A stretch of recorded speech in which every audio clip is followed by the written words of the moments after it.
The first scene begins with a 10-year-old girl named Opal, who has recently relocated to Naomi, Pennsylvania with her father, Bob. Bob is a devout Christian who has been assigned as the head priest of the town church. In one of his routine prayers, Opal storms inside and joins everyone. Soon, she prays to God for a good companion because she is lonely in the new city and the other kids at church are not friendly to her. She also misses her mother and longs to see her soon. In the next scene, Opal and her father are at home, where Opal looks through some pictures and reminisces about her old friends. Seeing this, her father advises her to get used to Naomi because they will be living there from now on. The next morning, Bob leaves a message for Opal to go get some groceries from the nearby Winn-Dixie store. Opal is hesitant, but she has no choice but to agree. While she's shopping, she notices the staff running here and there. A few moments later, she discovers that they are chasing a dog away from the store. After destroying the groceries, the dog jumps over the store owner, prompting him to call the pound. While everyone stares at the dog in confusion and horror, Opal suddenly steps forward and claims ownership of the dog. She does so as she is an animal lover and cannot see the poor dog being taken away. To make her claim strong, she even calls the dog Winn-Dixie and takes it with her after apologizing to the store owner for the mess. Surprisingly, the dog also appears to be content to accompany her. Opal returns back home and informs her father of the dog. Initially, Bob strictly forbids her from keeping the dog, but since Opal is a stubborn child, he eventually agrees. The next day, we see Opal having a good time with Winn-Dixie, but they also make a mess, which causes the neighbor, Mr. Alfred, to complain to Bob. Later at night, Opal sits with Winn-Dixie and talks to him about her mother. She tells him that she never met her mother because she was too young when she abandoned her. Meanwhile, her father enters the room, and Opal inquires about her mother. However, he doesn't tell her anything and instead asks her to go to sleep. The next morning, Opal and her father leave Winn-Dixie at home and head out to post some church-related posters. When they return back home, they discover that Winn-Dixie has made a complete mess of the house. As a result, Bob punishes the dog by keeping him outside during the day. However, when it's night, he allows the dog inside. This suggests that even he has started liking the dog. In the following scene, Opal and Winn-Dixie are walking down the street when Winn-Dixie stops by a pet shop. Both of them enter the store and meet the store owner named Otis. Opal requests that the store owner provide her with a job in his store so that she can buy a belt for Winn-Dixie. Meanwhile, the store's parrot, who isn't friendly with dogs, starts playing with Winn-Dixie. Otis looks confused for a while, but Opal convinces him for the job.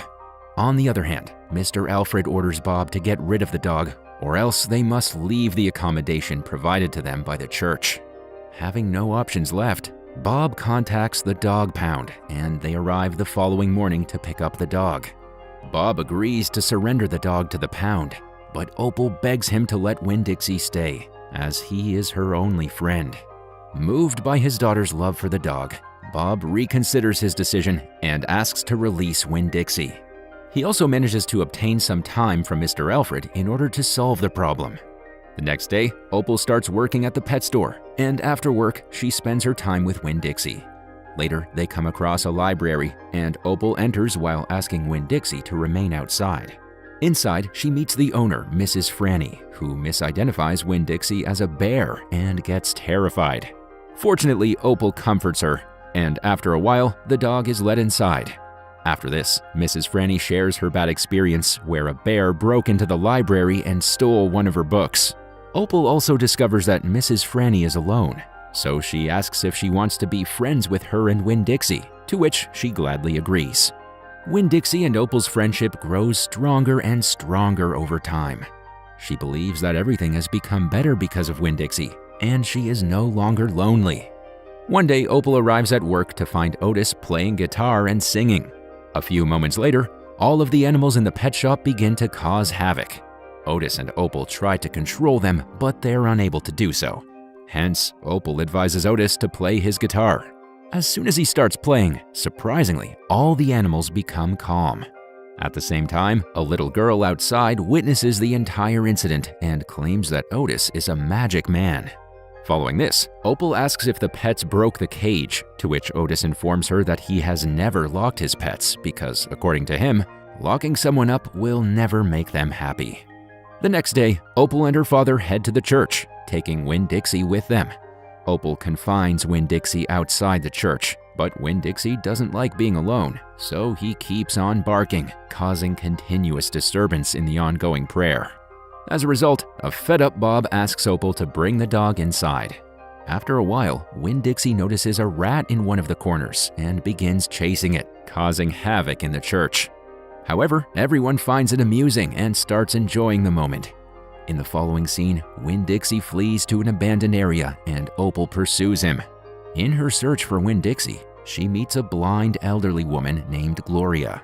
Initially, Opal is terrified as she's heard that Gloria is a witch. But after speaking for a while, she realizes that she is a nice and humble person. They begin talking, and Opal shares everything about herself because she's always desired to be heard. Gloria also pays close attention to Opal and makes her feel good. Later that night, a thunderstorm begins, and Winn-Dixie runs here and there because he appears to have a phobia of thunderstorms. Following the thunderstorm, both father and daughter console Winn-Dixie and decide not to leave him alone in the storm. After that, Opal asks her father about her mother again, and this time he gives some details. He claims that her mother looked exactly like Opal and was a joy to be around. She was a good runner, but a terrible cook. However, she left him because she despised being a priest's wife. As time passes by, Opal begins to spend more time with her elder friends, Otis, Gloria, and Mrs. Franny. One day, she walks into Otis's store and discovers a police officer harassing Otis for no apparent reason. When the policeman sees Opal, he takes her outside to inquire about Otis. But a few moments later, the pets bother him, causing him to flee the scene. After work, Opal and Winn-Dixie head to Gloria's house. On her way, she's bullied by some city boys who claim Otis is a retired criminal. However, Opal ignores them and continues on her way. Soon, she approaches Gloria and asks if she's heard anything about Otis, to which Gloria replies yes. She then leads her to a tree that has many bottles hung on it. Gloria tells her that she hangs a bottle every time she makes a mistake, and as a result, people outside perceive her as a witch. She also claims that she should judge Otis based on his singing and his musical abilities, rather than on what they don't know. Later, Opal visits Mrs. Franny, who tells her that sadness is created by oneself when someone close to them is separated. Opal is then reminded of Gloria and realizes that Naomi is like a big mistake tree, and that everyone is like a bottle floating in the wind, alone and empty. She eventually understands why Gloria hung the bottles in the tree.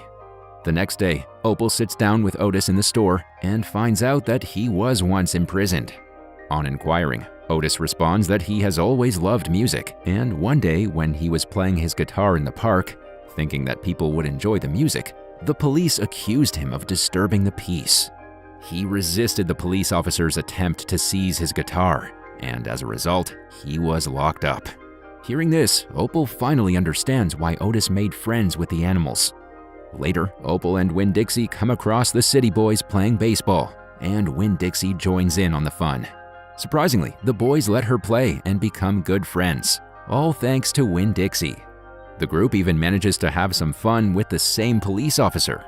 The next day, Opal is talking to Gloria when she comes up with an idea to throw a summer party so that everyone around her can share joy and forget their sorrows. Initially, Gloria refuses to host the party at her home, but Opal and Winn-Dixie somehow manage to convince her. They then start cleaning the house, prepare food, and also decorate the place. Opal invites all of her friends, including Mrs. Franny, Otis, her father, and Mr. Alfred to the party. This time, Mr. Alfred does not appear to have any complaints about Winn-Dixie. At the party, Opal introduces Mr. Alfred to Mrs. Franny, and the two get along well. Opal then introduces Gloria to her new friends. Gradually, everyone except her father arrives at the party and introduces themselves to one another. Following that, they all gather to begin the party at Gloria's garden. But just then, another thunderstorm occurs. Everyone grabs their food and beverages and runs inside. Meanwhile, Otis summons Opal and hands her the dog's belt for which she has been working in the store. As soon as she notices the belt, she learns that Winn-Dixie is missing and realizes he is afraid of thunderstorms.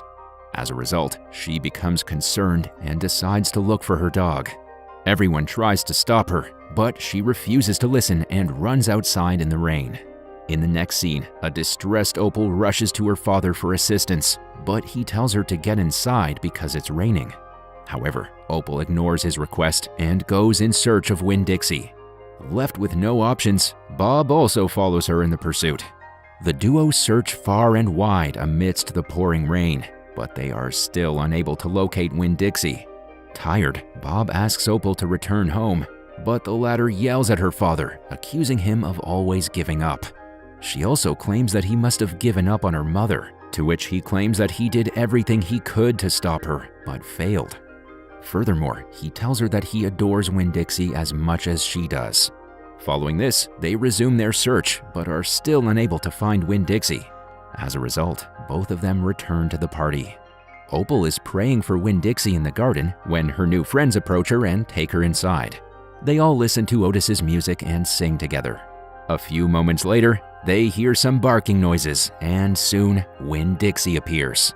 Opal and the others are overjoyed to see him, and as a result, they all begin to enjoy the party happily. Finally, Opal no longer feels empty or alone because she has so many companions, and she believes it's